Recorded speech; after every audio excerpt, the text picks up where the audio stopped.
Do you want to learn how to buy real estate with none of your own money? Once I learned how to raise private capital, I was able to scale from 0 to 36 units in less than 3 years. Today we're going to talk about all things private money and why it's a game changer in scaling your real estate portfolio. Welcome back to my channel. Hi, I am Soli, a 25-year-old out-of-state investor with 36 units, many of which I bought sight unseen and with $0 of my own money. And I'm here to teach you about how to reach financial freedom through investing in real estate. We're gonna start this video by talking about what private money is, a few different ways to structure it, some of the legal paperwork required to secure it, and 3 actionable steps you can take if you're wanting to get started raising private money. So let's get started with getting on the same page. When people think of buying real estate, they probably think of going to a bank like Wells Fargo, getting a loan to buy a property. These are called conventional loans, and you'll usually need to put down 20 to 25% to purchase each property. If you have some savings, you can probably buy a few properties before you'll realize that you're tapped out of capital. And now you're left wondering, how could I continue to grow my portfolio without putting down 20 to 25% every single time? This is the exact thing that happened to me after I put down almost 100% of my savings into my first property and then still wanted to scale. So enter private money. I like to think of private money as money from an individual, not a lending institution or someone in the business of lending money. So think your friends, your family, your coworkers, maybe a business acquaintance that you have met in a networking group. So this is not a hard money lender or a private money broker who lends out people's money. They might approach you and say they are a private money lender, but we're talking about individuals here. There's a bunch of advantages to using private money, and my favorite is that everything is negotiable. Lending institutions are lending out other people's money, and they have certain criteria that they need to follow. So if you asked Wells Fargo to decrease your interest rate or delay your mortgage payments until the end of the term, you'd probably hear a no. But on the other hand, private money lenders are lending out their own money and have the decision-making power to have complete flexibility. So this allows you to negotiate win-win deals, even if the terms are fairly non-standard. So your first question is probably, where do you even find these lenders? Unlike traditional banks, you can't just Google search and find yourself an individual who's willing to lend you money for your real estate projects. It's going to require you to put in a little bit of work. Private money lending is a relationship game. So if you're just starting out, it's easiest to start with your friends and family who you already have relationships with. If you're not sure what to say to lenders, I have a completely free template presentation that I've used myself to raise millions of dollars on my website. I'll link it in the bio. So I know a lot of people who say they don't have friends and family with money. You'd be really surprised at who might be looking for the right investment to just jump in on. There are a lot of people who are actually losing money keeping their money in a bank due to inflation rates right now. So your next question is probably, if everything is negotiable, how do I structure deals? First, private money can be structured into debt or a lender acting like a bank with no ownership, or equity, more of a partnership. The lender has ownership in the deal. I personally prefer to structure my deals into debt or a bank-ish lending relationship because it allows me to maintain complete control and maintain 100% ownership of the property. So in this video, from now on, we're gonna be talking about structuring private money as debt, not equity.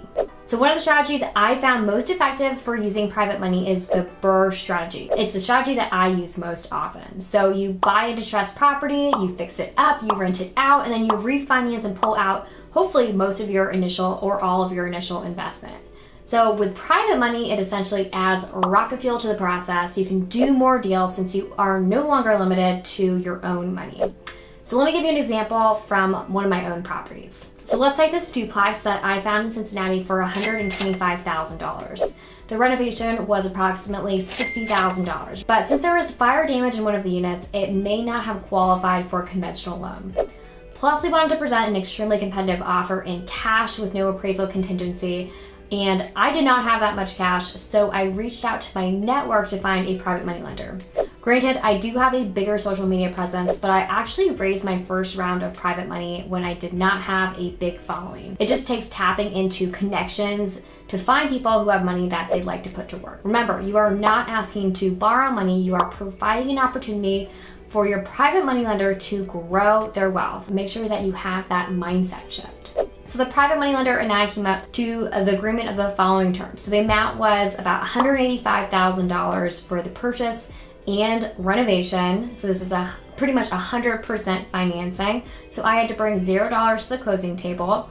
For the interest rate, it was 12% on an annual basis, prorated for how long I held the note. That we agreed to was 9 months. So I expected it would take about 6 months from start to finish to renovate and refinance this building, and I wanted to buffer an extra 3 months in case there were any project delays. And there are always project delays, so make sure that you account for that when you are thinking about your term. This is actually on the higher end of what I offer lenders now. Typically, rates range from 8 to 12% depending on the project and the situation, which is kind of similar to hard money terms, but where you really save money compared to hard money is on the fees. Usually, in my case, $0 of fees when you're using private individual money. The note was securitized by a mortgage on the house, so if we defaulted, he would actually foreclose on the house, and that is his security. So this actually makes lenders, in my experience, feel a little bit more secure because there's a hard asset backing their investment. A title company or closing attorney can help you put this document into place at closing. And then you might be wondering what happened to furnishing since this was an Airbnb. This actually did end up coming from a different private money lender, and it was about $20,000 to furnish both sides. All in for this project, purchase, renovation, furnishing, closing costs, and private money payments was a total of $210,000, again rounding for ease. I went to a bank, got it reappraised at $365,000. So I could then cash out refinance for 75% of that value. The new loan amount was $273,000. Again, I was all in for $210,000. So this was more than enough to pay back the private money lender and then some additional money cashed out to me. I've basically used that strategy again and again to fund my projects. So not every project will be a perfect BRRRR like this one. This one was a grand slam in my book, and sometimes properties appraised for much less than you expect. Make sure that you keep your underwriting conservative and that you have enough reserves in place to cover the difference if your appraisal isn't high enough and you need to pay off part of the private money loan yourself. Now, if you're looking to get started raising money, here are 3 practical tips for you. Number 1, get some experience. I know if you're brand new and limited on capital, this strategy might seem like the silver bullet to scaling with very little of your own money. But here's the thing, if you're going to protect your investors' money, you need to know what you're doing. I heard this analogy in a book, but imagine you gave your money to a financial planner who had 0 experience in investing. You probably wouldn't trust that person to invest your money. So do at least 1 deal first. If you can do a few, even better. Really gain some expertise in your market and with your team before you borrow other people's money. Number 2 is find yourself a really good real estate attorney, and it's important that they understand real estate. So if you're wondering how to structure paperwork, who drafts it, how you can protect yourself, an attorney is going to help you with all of that. So don't skimp on cheap legal forms from the internet.